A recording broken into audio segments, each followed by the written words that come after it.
Begin. Luis Herrera was not like the other men who worked for El Toro, the big boss of the bad group. While they wore scary tattoos and carried big guns, Luis wore neat shirts and carried a calculator. He was in his late 20s, but his eyes, often tired, held a wisdom beyond his years. His job was to keep track of every single dollar that flowed in and out of El Toro's empire. It was a lot of money, more money than most people could ever dream of seeing in their whole lives. Luis knew where every penny came from and where it went. He knew about the secret deals, the hidden places, and the sneaky ways the money moved. But Luis hated it. Every day felt like a cage closing in on him. He saw the bad things El Toro's group did, and he saw how people suffered because of it. He was just a bookkeeper, but he felt like he was part of all the wrong. He dreamed of a quiet life, a simple life, far away from the loud noises and dangerous shadows of El Toro's world. He wanted to walk down a street without looking over his shoulder. He wanted to sleep at night without wondering if today would be the day it all came crashing down. He knew leaving wouldn't be easy. El Toro didn't let people just walk away. Once you were in for good, usually. But Luis had a plan, a risky one, but it was his only hope. He had been watching, listening, and gathering his own kind of information. He knew things that could hurt El Toro, things that could bring the whole dangerous group down. He just needed to find the right people to tell. He needed to find the good guys, and he knew exactly how to reach them. And begin. The chance came on a rainy Tuesday. Luis, using a special, hidden phone he'd bought months ago, made a call. He spoke in hushed tones, using code words he'd found in old news stories, asking for a meeting. He was careful, changing his location often, making sure no one from El Toro's crew could ever trace him. He knew what would happen if El Toro found out he was trying to leave, let alone talk to the law. His efforts paid off. A few days later, under the dim lights of a forgotten diner on the edge of town, Luis met with two strangers. One was a woman, Agent Ramirez, with sharp eyes that seemed to see right through him. The other was a man, Agent Miller, quiet but watchful. They introduced themselves as agents from the DEA, the good guys who fought against big, bad groups like El Toro's. Luis didn't waste time. He slid a small, encrypted memory stick across the table. "Everything you need to know about El Toro's money," he whispered, his voice low and tight. "Where it comes from, where it goes, who helps him. I know it all." Agent Ramirez picked up the stick, her gaze fixed on Luis. "And what do you want, Mr. Herrera?" she asked, her voice calm but firm. Luis looked around the empty diner, then back at them. "Protection," he stated simply. "When this is over, I want a new life. Away from all this. You keep me safe, and I give you everything." Agent Miller leaned forward. "We can offer you witness protection, a new identity. But you have to be honest with us, Luis. Completely honest. No games." Luis nodded, feeling a strange mix of fear and hope. "I've lived enough games. I just want out. I'll tell you everything you need. Every secret. Just promise me my freedom." The agents looked at each other, then back at Luis. They saw the weariness in his eyes, the genuine desire for escape. They shook his hand, a silent promise made in the quiet diner. The dangerous dance had begun. Begin. With the handshake agreement, a new, even more dangerous chapter began for Luis. He was now a double agent, living two lives. By day, he was El Toro's quiet, trusted bookkeeper, crunching numbers and acting as if nothing had changed. By night, or whenever he could safely slip away, he became the DEA's secret weapon. His main contact was Agent Ramirez. She set up a safe, encrypted way for them to talk, using special phones that left no trace. Their conversations were always short, to the point, and filled with coded language. Luis would share details about new money drops, upcoming shipments, and even hints about El Toro's secret meetings. He told them about the hidden warehouses and the names of the people who helped El Toro move his dirty money. Each piece of information was like a puzzle piece, slowly building a full picture for the DEA. Agent Miller, working behind the scenes, would check every detail Luis gave them. They found that Luis's information was always correct, always helpful. He knew things only someone on the inside would know. For example, he gave them the location of a secret bank account in another country, where El Toro kept millions of dollars hidden. He also told them about a big meeting El Toro was planning with other bad guys, a meeting that would bring together many powerful criminals. The agents were amazed by how much Luis knew and how carefully he kept track of everything. They began to trust him more and more. Luis, for his part, felt a tiny spark of hope each time he passed along a new detail. He was helping to stop the bad things little by little. But the risk was always there, a cold knot in his stomach. One wrong move, one suspicious glance from El Toro, and his secret life would come crashing down, along with his dreams of freedom. The net around El Toro was tightening, thanks to Luis, but the final, big move was still to come. Begin. The day for the big move finally arrived. Luis had given the agents the last piece of the puzzle. The exact time and place of El Toro's most important money exchange, a huge deal that would bring together all the threads Luis had been pulling. Agents Ramirez and Miller felt a buzz of excitement. They had worked hard, building their case, and now they were ready to take down El Toro and his entire operation. They had their teams ready, positions set, waiting for the signal. But the signal never came. Agent Ramirez tried to reach Luis on their special phone. No answer. She tried again. Still nothing. A cold feeling started in her stomach. This wasn't like Luis. He was always careful, always on time for their secret calls. Agent Miller checked his own contacts. No word from any of their inside sources about Luis. Then, news started to trickle in. Not from their planned operation, but from El Toro's main stronghold. Chaos, shouting, and then a chilling report. A massive amount of El Toro's money, millions of dollars that were supposed to be moved that very night, was gone. Not just a little bit, but a huge chunk of his hidden wealth vanished without a trace. The DEA operation was called off. The focus shifted from catching El Toro to figuring out what had happened. Agent Ramirez and Agent Miller rushed to the scene. The place was a mess. Guards were yelling. El Toro was furious, his face red with anger. "Where is he?" El Toro roared, his voice echoing through the ruined vault. "Where's Luis Herrera?" The agents looked at each other, a terrible thought dawning on them. Luis was gone, and so were millions of El Toro's dollars. Was it a kidnapping? Did El Toro find out about Luis and take him? Or had Luis, the quiet bookkeeper who wanted a new life, somehow pulled off the biggest trick of all? The mystery deepened, thick and heavy like the night air. Begin. The air in the DEA office was thick with confusion and anger.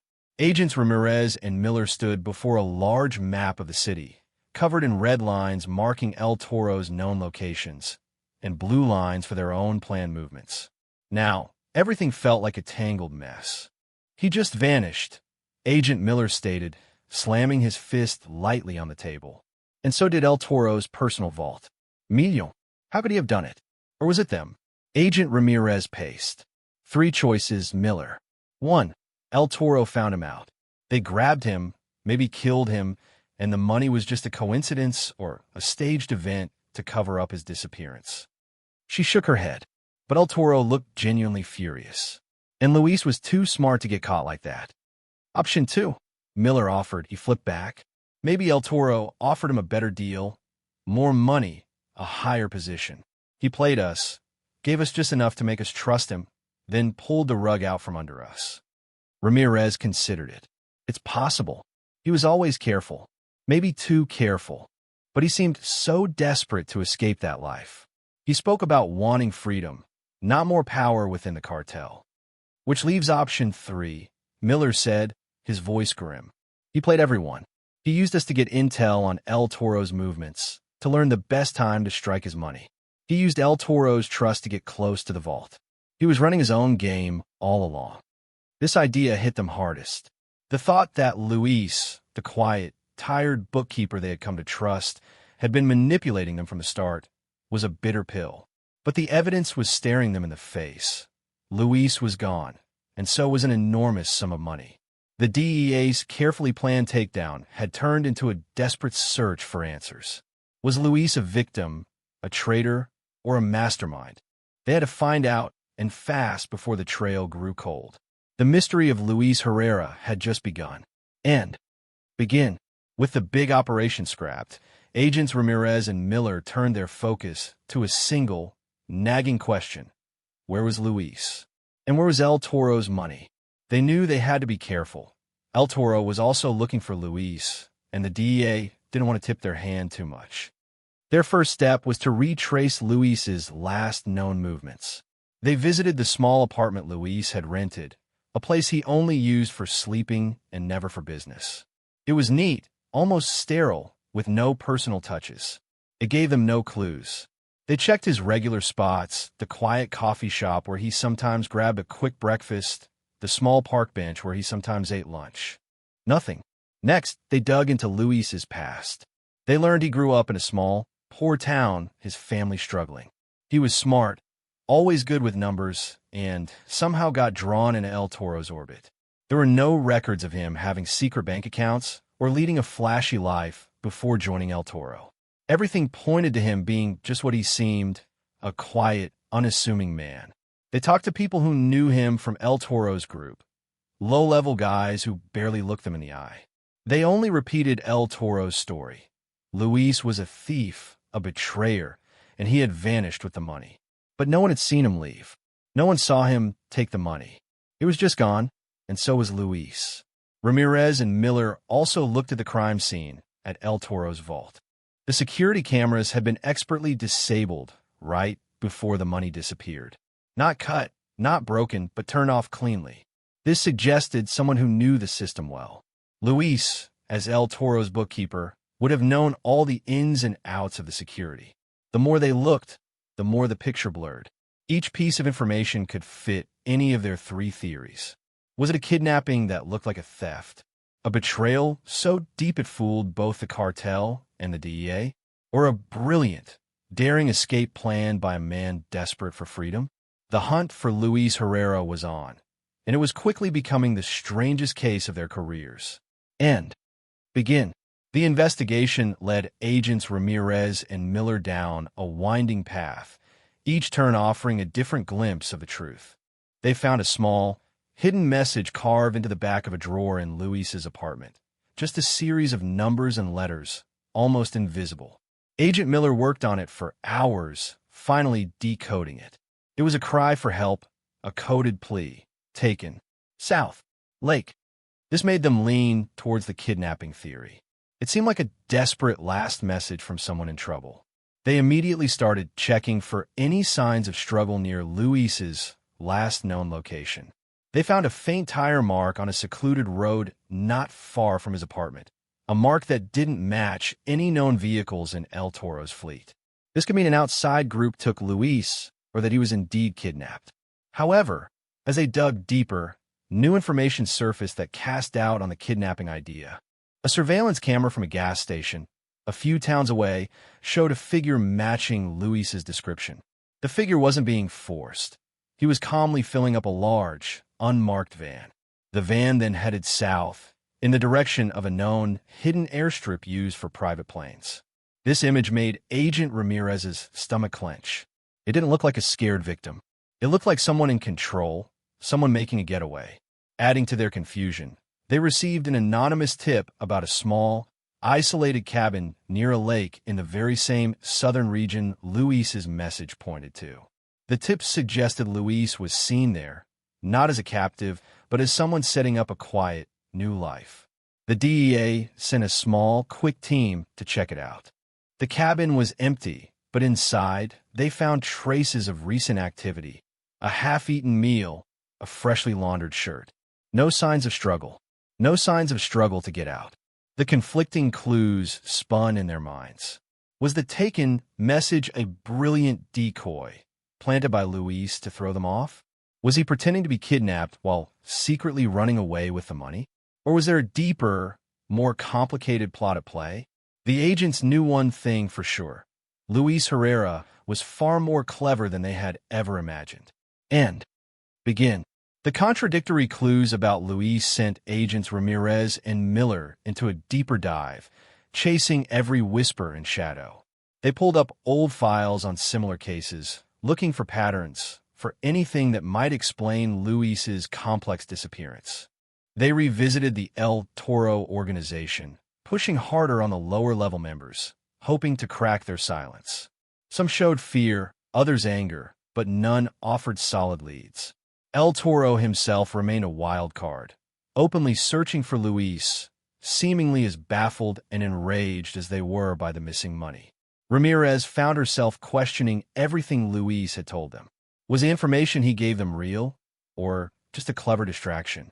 Agent Miller, usually calm and logical, started to doubt their own intelligence network.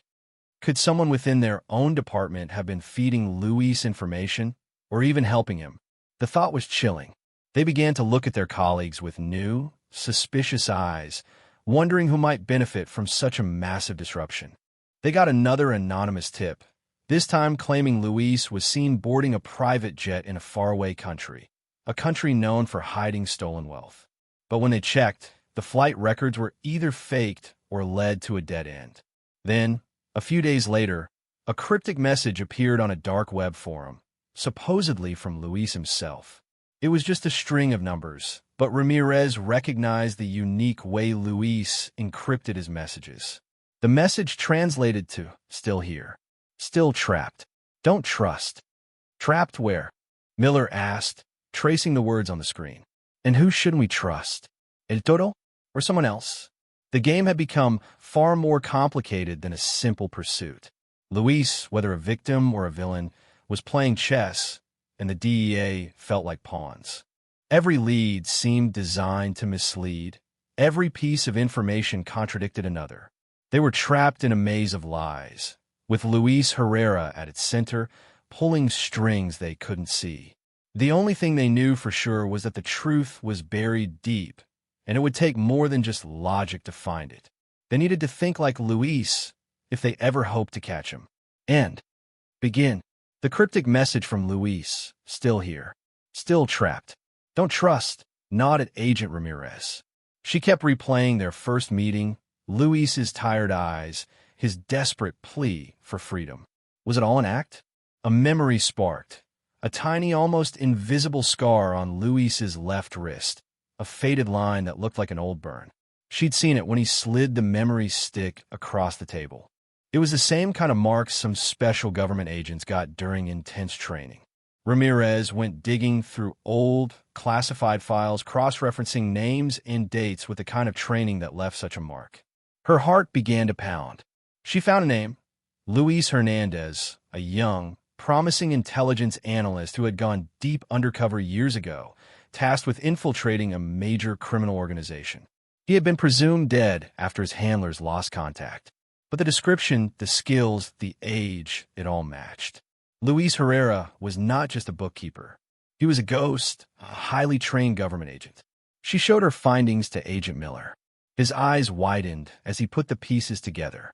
The taken message, the precise disabling of security cameras, the conflicting tips. It was all part of a larger, more intricate plan. Luis wasn't kidnapped, nor had he truly flipped back. He had been playing a dangerous game for years, working to bring El Toro down from the inside. The disappearing act with the money wasn't a theft. It was a strategic move. Luis, as the intelligence analyst Luis Hernandez, knew El Toro kept secret stashes that even his own men didn't know about. The missing millions weren't stolen by Luis for himself. They were secured by him, likely to be used as evidence or to disrupt El Toro's network further. The still trapped message wasn't about being held captive by the cartel, but about being trapped in his deep cover, unable to fully surface until his mission was complete. And "Don't trust" wasn't aimed at the DEA, but at the shadowy figures within El Toro's organization who were even more dangerous than El Toro himself. Suddenly, everything made terrifying sense. Luis wasn't a victim or a betrayer. He was a silent hero, playing a game with stakes higher than Ramirez and Miller could have imagined. And begin. With the shocking truth about Luis Hernandez revealed, Agents Ramirez and Miller knew their next move had to be precise. They couldn't just storm in. Luis was still deep undercover, and his life, along with years of painstaking work, depended on their careful actions. They contacted Luis's original handlers, who had believed him lost, and together they formed a new plan. The missing millions were later found in several secure, unmarked accounts Luis had set up over time using his bookkeeper skills. This money, now clean, was used to fund operations against El Toro and his inner circle, crippling their power from the inside out. The DEA, now working with Luis's direct agency, used the detailed information he continued to provide from within the cartel. The final takedown of El Toro was swift and absolute. Luis had given them the perfect moment, a meeting where El Toro's most trusted lieutenants and secret partners would all be in one place, along with more hidden money and drugs than the DEA had ever hoped to find. Luis, still playing the quiet bookkeeper, led them right into the trap. In the chaos of the arrests, Luis Hernandez, the quiet bookkeeper, vanished again. This time, however, it was on purpose. He slipped away, his mission finally complete. Months later, Agent Ramirez received an unmarked envelope. Inside was a single photo, a man, his face tanned and relaxed, fishing by a calm lake. He looked truly free. Beside him sat a small, neatly wrapped package. Inside, Ramirez found a calculator and a note that simply read, "Thank you for trusting the numbers." Luis Hernandez, the ghost agent, finally got his quiet life. The money he secured helped bring down a vast criminal empire, and his bravery saved countless lives. El Toro and his top men were sent to prison, their power broken. Agents Ramirez and Miller, forever changed by the complex puzzle Luis presented, continued their work, but with a new understanding of the shadows and secrets that often hide the real heroes. The quiet bookkeeper had been the loudest hero of all. End.